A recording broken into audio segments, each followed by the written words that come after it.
ትግራይ የካቲት 11 የትጥቅ ትግል የጀመረችበትን 51ኛ ዓመት ባከበረችበት በዚህ ወቅት በዓሉ መስዋዕትነትን ከማስታወስ ባለፈ ቀጣዩን አቅጣጫ በግልጽ የሚያመላክት መሆን ይኖርበታል። የክልሉ ጊዜያዊ አስተዳደር ፕሬዝዳንት ሌተናል ጄኔራል ታደሰ ወረደና የህወሓት ሊቀመንበር ዶክተር ደብረጽዮን ገብረሚካኤል በቅርቡ የሰጧቸውን መግለጫዎች አንድን መሰረታዊ እውነት በድጋሚ ያረጋግጣሉ። እርሱም የትግራይን ህዝብ ህልውናና ክብር ማስጠበቅ የማይታጠፍ ግዴታ መሆኑን ነው።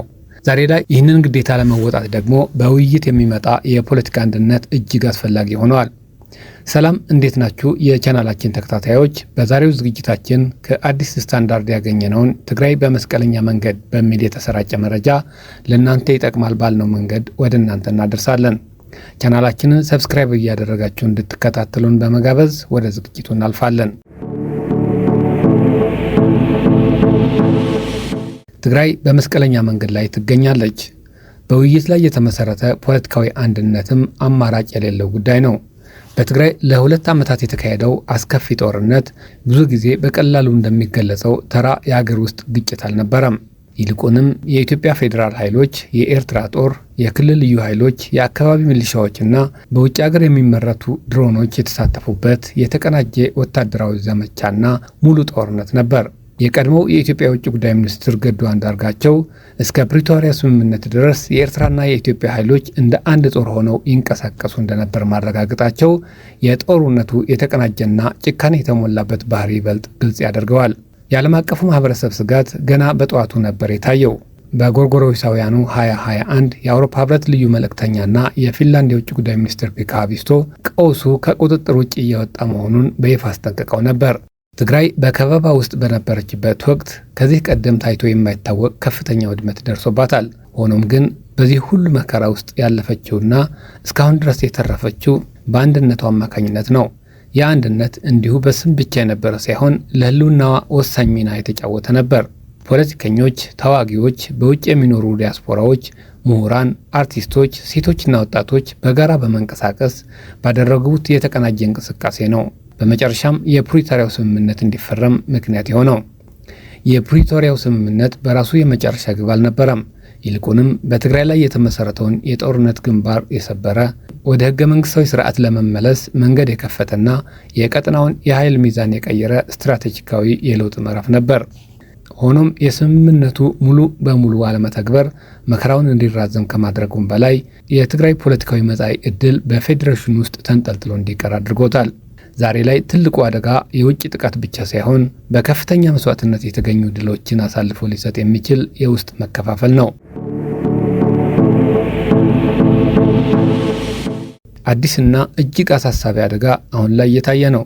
በኢትዮጵያና በኤርትራ መካከል ያለው ውጥረት በድጋሚ እያገረሸ ይገኛል። ግልጽ የሆነ ጦርነት የሚቀሰቀስ ከሆነ ትግራይ በመልክዓ ምድራዊ አቀማመጧ፣ በፖለቲካዊና በወታደራዊ ሁኔታዋ ሳትወድ በግድ የጦርነቱ ማዕከል መሆኑ አይቀሬ ነው። ሌላኛው የኢትዮ ኤርትራ ጦርነት ከትግራይ ተነጥሎ የሚከሰት አይሆንም። ሰብአዊ፣ ኢኮኖሚያዊና የጸጥታ መዘዙም ፈጣንና እጅግ ከባድ ይሆናል።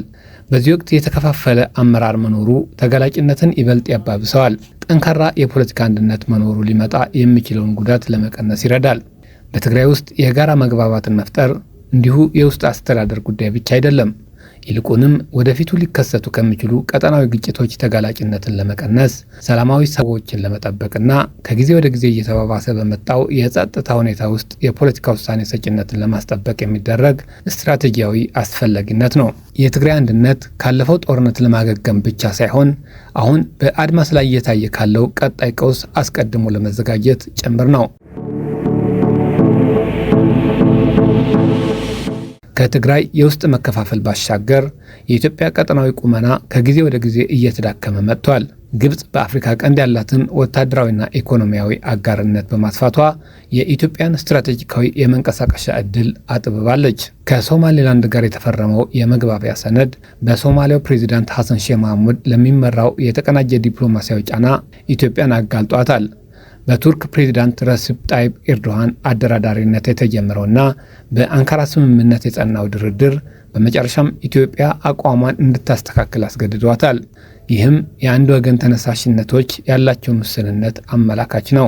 ይህ በእንዲህ እንዳለ እስራኤል ለሶማሌላንድ የሰጠችው እውቅናን ጨምሮ እየተቀያየሩ ያሉ ጂኦፖለቲካዊ ሁነቶች የቀይ ባህር መዳረሻንና የባህር ላይ ስትራቴጂካዊ አቀማመጥን የተመለከቱ ጥያቄዎችን ዳግም አንስቷል።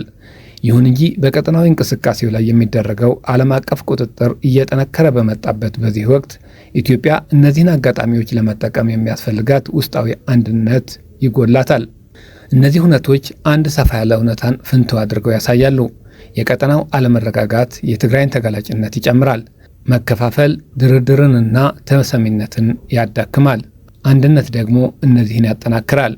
ምንም እንኳን ከፌዴራል መንግስት ጋር ባለው ግንኙነት የፖለቲካ መገለል ቢኖርበትም የትግራይ የወደፊት ደህንነትና ማገገም የተመሰረተው በውጭ ተጽዕኖዎች ላይ ብቻ ሳይሆን በዋናነት በራሱ ውስጣዊ የፖለቲካ መጣጣምና ጥንካሬ ላይ ነው።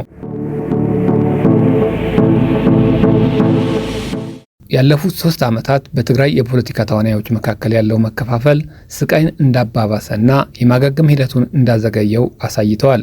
ታሪክ ግልጽ ትምህርት ይሰጠናል። ትግራይ በነበራት አንድነት ተርፋለች። የሚቀጥለው ምዕራፍ በጦር መሳሪያ ብቻ የሚረጋገጥ አይሆንም።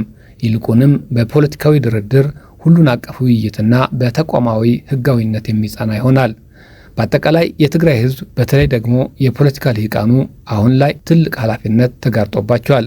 መሪነት ማለት ሆን ተብሎ ከተቀነባበረ ክፍፍል ላይ በመውጣት በውይይት በነባራዊ እውነታና በታሪካዊ ተጠያቂነት ላይ የተመሰረተ የጋራ መግባባት መፍጠር ነው። ኢትዮጵያ ካለችበት ዲፕሎማሲያዊ መሰናክል፣ ስትራቴጂካዊ እንቅስቃሴና ከውስጥ መከፋፈል አንጻር የትግራይ አመራር በትግራይ ውስጥ ሰላምና መረጋጋት ለመመለስ፣ ሁከትን ለመቀነስና በአጠቃላይ በአፍሪካ ቀንድ ሰላም ላይ አዎንታዊ አስተዋጽኦ ሊያበረክቱ ከሚችሉ አካላት ሁሉ በገንቢ ሁኔታ መስራት ይኖርበታል። ትግራይ አሁንም ያላት ማዕከላዊ ሚና የሚያሳየው ክልሉ ሆን ተብሎ እንዲገለል ቢደረግም እንኳን የመንቀሳቀስ አቅሙ እንዳላጣ ነው። የቆየው የፖለቲካ አስተዳደርና የማህበራዊ መዋቅሯ በህዝብ ፈቃድ ላይ የጸና በመሆኑ ለውይይት፣ ለትብብርና ለመሪነት እንደ መሰረት ያገለግላል።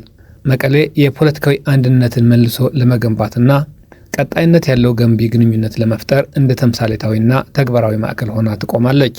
ትምህርቱ የማይታበል ነው። ትግራይ ከአውዳሚ ጦርነት የተረፈችው በአንድነቷ ነው። ዛሬ ይህንን አንድነት የፖለቲካ ምኞት ብቻ ሳይሆን ስትራቴጂካዊ ግዴታ ነው። አገራዊ ቀውሱ በጠነከረበትና ቀጠናዊ አለመረጋጋት በጨመረበት በዚህ ወቅት ከጦርነት ፍርስራሽ ወጥቶ አስተማማኝ መጻኢ ዕድልን ለማረጋገጥ በትግራይ መሪዎች መካከል የጋራ መግባባት መኖሩ እጅግ አስፈላጊ ነው። የጦር ሜዳ ውጊያ የትግራይን ህልውና አስጠብቀዋል።